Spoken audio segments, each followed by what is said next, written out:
MOOC stands for Massive Open Online Course.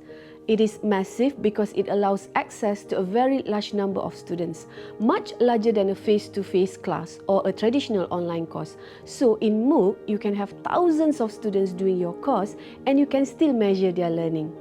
The first O stands for open. The course should be open to everyone around the world for free and does not require any prerequisites such as a particular qualification or a certain level of performance in earlier studies. The second O stands for online, as the course is done remotely via the internet. Anyone from anywhere in the world with an internet connection can participate in the course. C, of course, stands for course. So a MOOC is a model of educational delivery that is massive, open, online, and of course, it is a course. MOOC is becoming popular due to the flexibility in adapting new technology in the development and delivery of the courses. This flexibility offers participants of MOOC learning experience that keeps on evolving with advancements of computer technology. Second, the increasing cost of higher education is another factor that makes MOOC popular. People start to look for less expensive alternatives to learn new skills and acquire new knowledge. With MOOC, flexibility of learning is in the hand of the participants.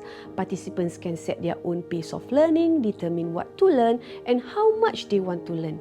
Learning via MOOC can be enriching because participants learn not only from the courses but also from the postings, comments and ideas of other participants who registered in the courses. There are many providers of MOOCs, for example, Udacity, Coursera, edX and many more. And due to the popularity of MOOC, I believe courses on TVET should be developed using the MOOC platforms. As mentioned earlier, there are so many companies or providers of MOOC. Each one has its pros and cons, but we are lucky because the Ministry of Education Malaysia has chosen Open Learning to be the MOOC provider for Malaysian universities and polytechnics. The founders of Open Learning have created what they call as a combination of Facebook and Wikipedia for learning. Therefore, you will find features of Facebook such as like and comments being offered by the platform. The platform also includes a wiki feature where students and course facilitators can collaborate to come up with detailed study notes. The platform is designed to make learning as fun and enjoyable as possible. And based on my experience as a course developer using this platform, these features are brilliant. They make students feel it's more of an adventure or a social networking thing rather than an educational course. Therefore, students participating in these courses have meaningful, engaging, constructive and ultimately transformative learning experiences. This will help create a student-centered learning environment.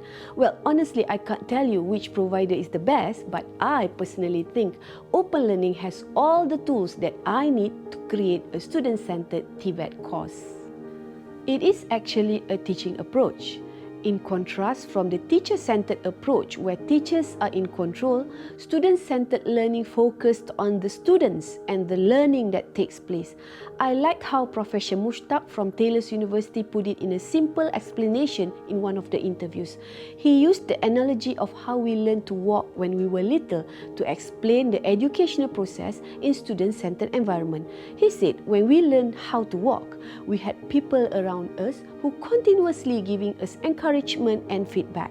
That is student-centered learning. So this is the setting that we should have in order to create a student-centered learning experience for our students in our MOOC courses. Students should feel encouraged and motivated as they take control of their own learning. In my experience facilitating a course for TVET in MOOC, I feel that the students can learn much more in this kind of setting. First of all, you need a proper plan. When I say plan, I mean it starts from the very beginning, the brainstorming part. This is easier if you work in a group. Even if you don't work as a group, ask some friends to help you in the process of creating the outline of the course. Decide on the intended learning outcomes and put them down on a piece of paper or on the board. I did it on mahjong paper. Sounds traditional, but it helps. This will allow you to jot down any ideas that come across your mind and also allows you to put them down where they should be. Decide whether the activities require them to form groups, do a role play, work on a case study, solve a problem, collect real data, or even complete a mind map. You also will need to decide on how the students are going to be assessed.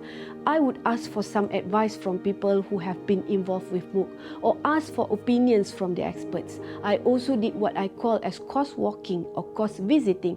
This means I join courses in MOOC and look at how others design their activities. By doing this, you will get a lot of ideas. The effort to create engaging activities is really important because you don't want students to leave halfway through the course. In order to design a good student-centered activity, we have to go back to the intended learning outcomes. As much as we want to make it fun and engaging, we have to make sure that the learning does take place. So when I design an activity, I always ask myself, which way can I do it that it will work for the students? Giving students the power and encouragement to take ownership over their learning will promote intrinsic motivation, which in turn leads to deeper learning and understanding of a topic. Furthermore, it gives students the opportunity and encouragement to connect to other students and teachers as peers in an encouraging and comfortable environment to share their voice and express their ideas. Linking this to TVET, it can help us get away from the perception that reception of factual knowledge is the core to learning. It's time to let our students be more actively engaged with the environment as compared to students who learn concepts in order to pass the exam. Activities are the backbone of a MOOC. You need to create activities which can encourage students to be actively involved in their own process of learning. According to Professor Muhammad Amin MB, who won an award from the Open Education Consortium for his course in MOOC, learning is what the learners do, not what we do to them. Nowadays, students spend most of their time online. Facebook, WeChat, Twitter, Tumblr, Instagram, those are the things that they like to do. They share their location, pictures of food that they eat, what they think, how they feel, how they look through selfie, Wi-Fi. They are so used to sharing, bringing the physical world into the artificial world. So that's what we need to create through the activities.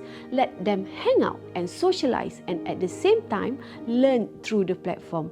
So back to the question, why are activities so important? Because the activities will determine whether the students will be able to interact, collaborate, share, and most importantly, develop a sense of belonging to the learning environment that we are trying to create. Well, assessment is an essential part of pedagogy. We need to assess our students in order to understand where they are in their learning process so that we can best figure how to meet their needs as learners. But the question is, do we need to continue grading in the traditional sense, sorting students into categories for audiences beyond the classroom? All this while, we have been grading students as if we are grading beef. You know, the top side, the ribs. I believe it is time we change the way we assess our students. So yes, MOOC allows us to invent new, creative, challenging forms of assessment that address not only individuals but also groups. Assessments which also evaluate the learning process that was taking place. For example, we can do this through problem-based learning activity, which is very pertinent to the world of TVET. One more thing, in MOOC, we can ask the students to share their creation, their work, their research outcomes with the world.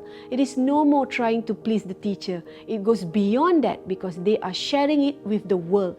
This is better as they will have the sense of accountability for their own work that goes beyond pleasing the teacher. And the best part is, teacher is no more the only judge to the assessments.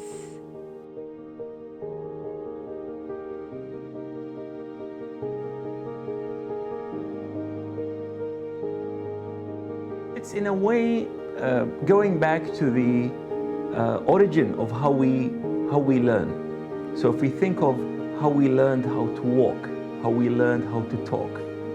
From the very beginning when we were children, people were all over us. We could imitate them.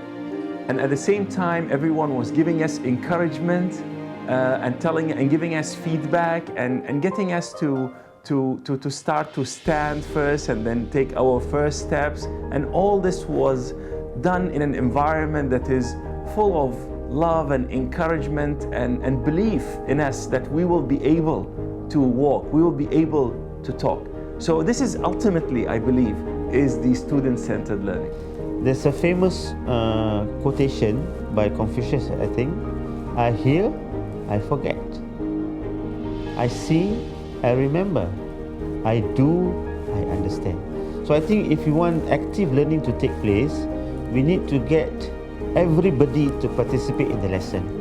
The more they do, the more they learn. The more you engage students with activities, I think the more learning will take place. So remember, learning is what learners do and not what is done to them.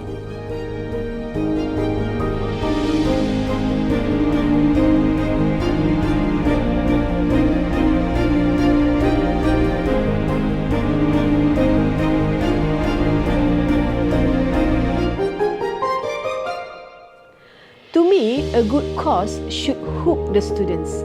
The experience should be like reading a good storybook. You would feel reluctant to put the book down. You want to know more and more and can't wait to know the ending. So our task is to hook the students. If we could make our students feel hooked to our course, that would be awesome. And if we could then keep on recreating this scenario in our future courses, we could make a good impact to the world of TVET. Thank you.